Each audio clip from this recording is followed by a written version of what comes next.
Under the current administration, federal authority has repeatedly been used to pressure independent institutions, ranging from state governments to private law firms, universities, media organizations, and individual citizens.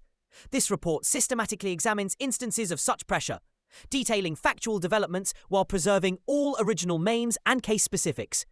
On April 17th, 2025, Attorney General Pam Bondi convened a press conference at the U.S. Department of Justice to address Governor Janet Mills of Maine.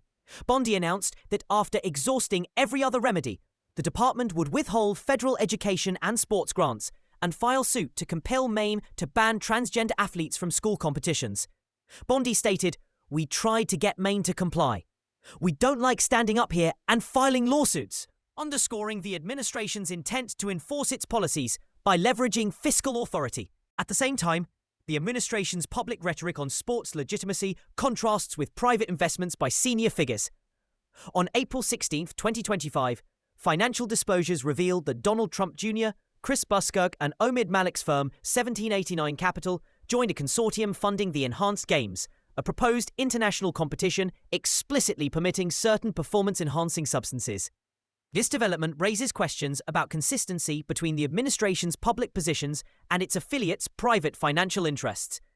In an unprecedented move, the White House has targeted several of the nation's largest law firms, some of which previously represented parties in litigation against the administration.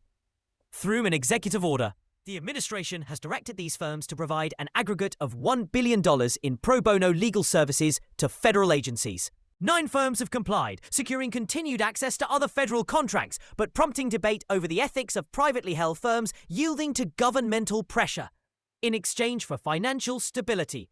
Similarly, federal funding has been positioned as a lever to influence higher education. The administration has claimed authority to withdraw grants from colleges failing to address campus anti-Semitism. While Harvard University publicly resisted these demands, Columbia University acceded to multiple stipulations to restore hundreds of millions in federal support. These include adopting a new definition of anti-Semitism, implementing additional masking requirements, revising emissions review procedures, and placing the Middle Eastern Studies Department under an external academic overseer.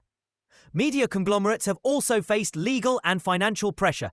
ABC News recently agreed to a $15 million settlement, plus $1 million in attorney's fees, to resolve a dispute with the administration and divert funds to a nonprofit supporting the future Trump Presidential Library. Concurrently, former President Donald Trump filed a $10 billion defamation lawsuit against CBS over a 2020 60 Minutes story alleging recording irregularities, an action that now intersects with Paramount Global's pending merger with Skydance Media. The Federal Communications Commission, under Chairman Brendan Carr, has indicated that their review of the merger will consider this lawsuit, effectively aligning corporate regulatory approval with the administration's legal grievances.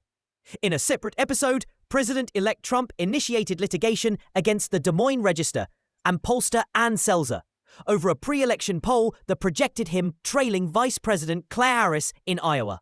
Although Trump ultimately secured a 13-point victory in the state, he alleged that the poll constituted election interference. The Register spokesperson responded, "We stand by our reporting on the matter and believe this lawsuit is without merit," affirming their commitment to journalistic integrity.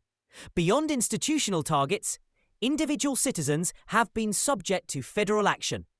A U.S. real estate attorney returning from Canada was detained for nearly 5 hours without explanation by federal agents, raising civil liberties concerns.